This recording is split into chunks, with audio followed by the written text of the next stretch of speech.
Hello friends, welcome to Shanta cooking studio. আশা করি আপনারা ভালো আছেন। আজ আমি আপনাদেরকে থাই স্যুপ কিভাবে বানাতে হয় তা বানিয়ে দেখাবো। আমি আপনাদের জন্য বাংলাদেশি চাইনিজ রেস্টুরেন্টের স্টাইলে থাই স্যুপ বানাবো। তাহলে চলুন আমরা উপকরণগুলো দেখে নিই।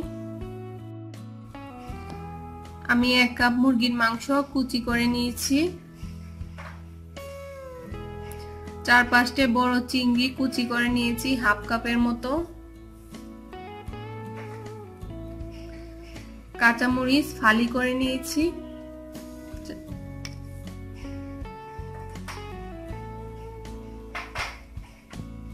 2 টিস্পুন সয়া সস নিয়েছি। 2 টিস্পুন ভিনেগার নিয়েছি। 1 টিস্পুন চিলি সস নিয়েছি। আমি এখানে 5-6টি চিলিকে আমি ব্লেন্ডারে ব্লেন্ড করে নিয়েছি। এখান থেকে আমি 2 টিস্পুন ইউজ করব। থাই স্যুপে লেমন গ্রাস ইউজ করতে হয়। আমার কাছে লেমন গ্রাস নাই, আপনারা চাইলে লেবু পাতা ইউজ করতে পারেন, চাইলে লেবুর খোসাও এভাবে কুচি করে কেটে নিতে পারেন। তো আমি লেবুর খোসা কুচি করে কেটে নিয়েছি। আমি এখানে 3 টিস্পুন টমেটো সস নিয়েছি। 3 টেবিল চামচ কর্নফ্লাওয়ার নিয়েছি। লবণ নিয়েছি, আমি লবণটা পরিমাণ মতো দিব। টেস্টি সল্ট নিয়েছি। হাফ টিস্পুন আদা বাটা, হাফ টিস্পুন রসুন বাটা, 1 টিস্পুন পেঁয়াজ বাটা নিয়েছি আমি মাংসটাকে সিদ্ধ করার জন্য। আমি 1 টিস্পুন তেল দিয়ে দিব।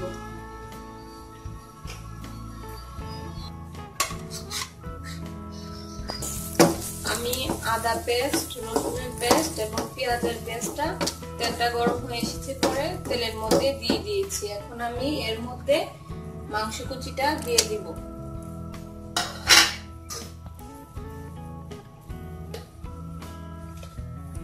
হাফ টিস্পুন লবণ দিয়ে দিব।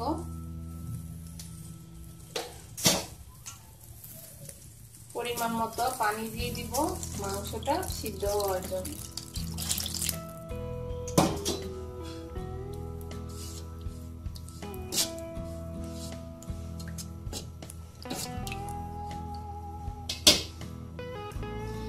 এখন আমি একটু ঢাকনা দিয়ে 6-7 মিনিটের জন্য ঢেকে দিব মাংসটা সিদ্ধ হওয়ার জন্য।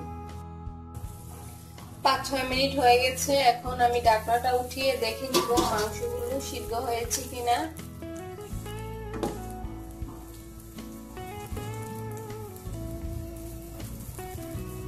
মাংসটা সিদ্ধ হয়ে গেছে। আমি অতিরিক্ত পানিটুকু ফেলবো না। স্যুপ বা তৈরি করার সময় স্যুপের পানির সাথে দিয়ে দিব। আমি একটি বাটিতে 5 কাপ পানি নিয়েছি। এই স্যুপটা আপনি 2-3 জনকে পরিবেশন করতে পারবেন। আর আমি একটি ডিম নিয়েছি। ডিম 2টা লাগে, কিন্তু আমার ডিমটা অনেক বড়, এটাতে ডাবল কুসুম হবে। আগে আমি কর্নফ্লাওয়ারটাকে পানির সাথে দিয়ে মিশিয়ে নিব।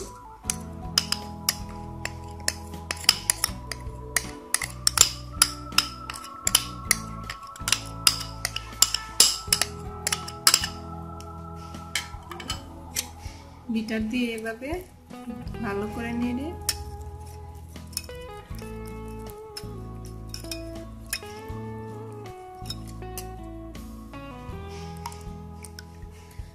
ঠান্ডা পানিতে ডিমটা দেওয়ার কারণ হলো, যদি আমি গরম পানিতে ডিমটা দেই ডিমটা শক্ত শক্ত হয়ে যাবে, ছাকরা ছাকরি হয়ে যাবে।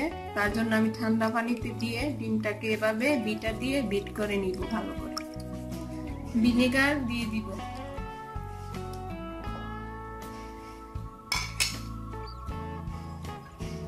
সয়া সস দিয়ে দিব।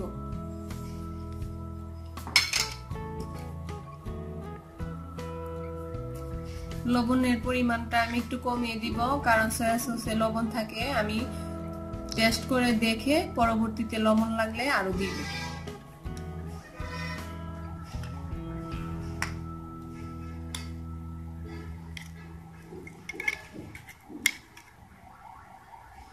এখানে আমি 1 টিস্পুন গ্রিন চিলি নিয়েছি। গ্রিন চিলিটাকে আমি ব্লেন্ডারে ব্লেন্ড করে নিয়েছি।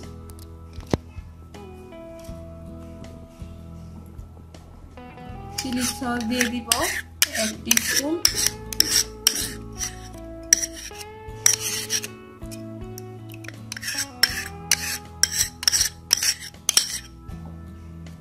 আমি টমেটো সস দিব, আপনারা কেচাপও ইউজ করতে পারেন।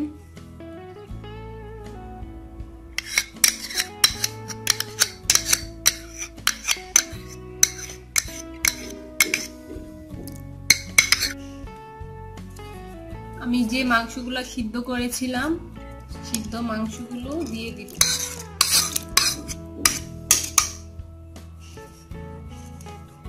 চিংড়ি কুচি দিয়ে দিব। আমি 1/2 টিস্পুনের চেয়ে কম টেস্টি সল্ট ইউজ করব।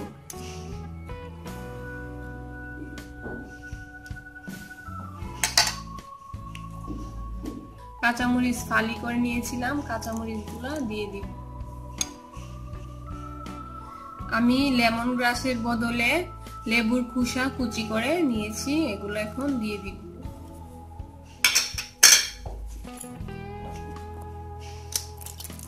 আমি এগুলোকে একটি পাত্রে ঢেলে দিয়ে ভালো করে এখন বিটার দিয়ে এভাবে বিট করে নিব।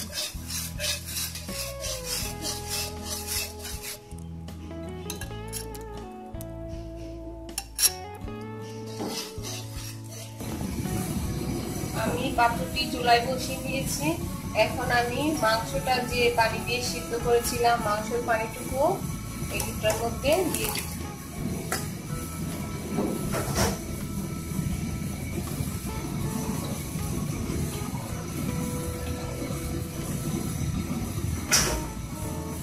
এখন একটি ঢাকনা দিয়ে ঢেকে দিব 6-7 মিনিটের জন্য। 6-7 মিনিট পরে আমি আবার ঢাকনাটা উঠিয়ে দেখে নিব। স্যুপটাকে বেশিক্ষণ ঢেকে রাখা যাবে না, সবসময় এভাবে নাড়াতে রাখতে হবে। দেখুন আমাদের স্যুপটা হয়ে আসছে, আর একটু হবে, এভাবে ঘন ঘন নাড়াতে রাখতে হবে।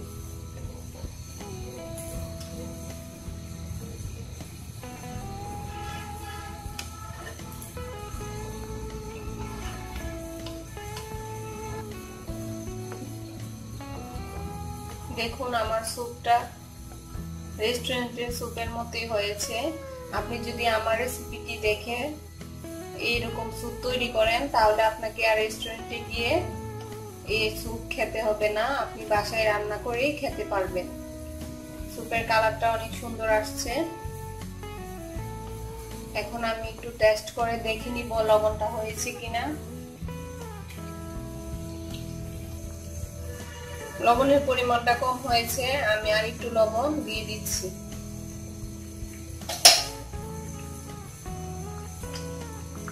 ভালো করে নেড়ে লবণটাকে মিশিয়ে দিব।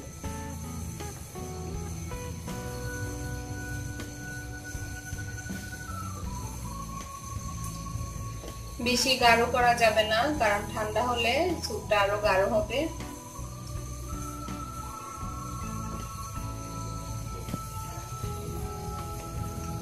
আমাদের স্যুপ হয়ে গেছে, এখন আমরা পরিবেশন করব। তৈরি হয়ে গেছে বাংলাদেশি চাইনিজ রেস্টুরেন্টের স্টাইলে থাই স্যুপ। আমি গরম গরম পরিবেশন করেছি।